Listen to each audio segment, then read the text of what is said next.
വയനാട്ടിൽ പുതുതായി രൂപം കൊണ്ട മാനന്തവാടി നഗരസഭയിൽ കേരള കോൺഗ്രസ് മാണി വിഭാഗം ബിജെപിയുമായി സഖ്യത്തിനൊരുങ്ങുന്നു.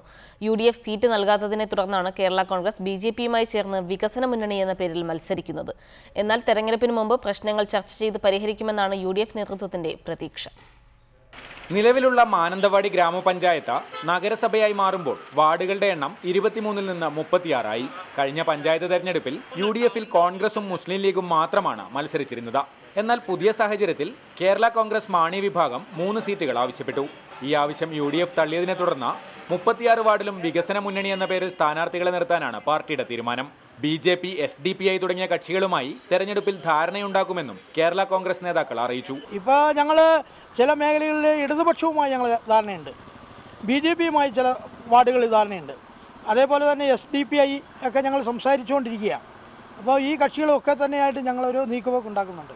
അതേസമയം കേരള കോൺഗ്രസിന് 1 സീറ്റ് നൽകാമെന്ന നിലപാടിലാണ് UDF നേതൃത്വം. തെരഞ്ഞെടുപ്പിന് മുൻപ് പ്രശ്നങ്ങൾ പരിഹരിക്കപ്പെടുമെന്നും നേതാക്കൾ പ്രതീക്ഷിക്കുന്നു. അപ്പോൾ 1 സീറ്റ് അവർക്ക് കൊടുക്കാം എന്ന് ഓഫർ ചെയ്തിട്ടുണ്ട്. അതിനെ സംബന്ധിച്ച് അവരുടെ ജില്ലാ പ്രസിഡന്റുമായി സംസാരിച്ചിട്ടുണ്ട്. അത് ധാരണയിലെത്തും എന്നാണ് പ്രതീക്ഷ. UDFിലെ പ്രശ്നങ്ങൾ പരിഹരിച്ചില്ലെങ്കിൽ കേരള കോൺഗ്രസും BJPയും SDPIയും ചേർന്ന വിചിത്രമായ തെരഞ്ഞെടുപ്പ് സഖ്യത്തിനായിരിക്കും മാനന്തവാടി നഗരസഭ സാക്ഷ്യം വഹിക്കുക. റിപ്പോർട്ടർ, വയനാട്.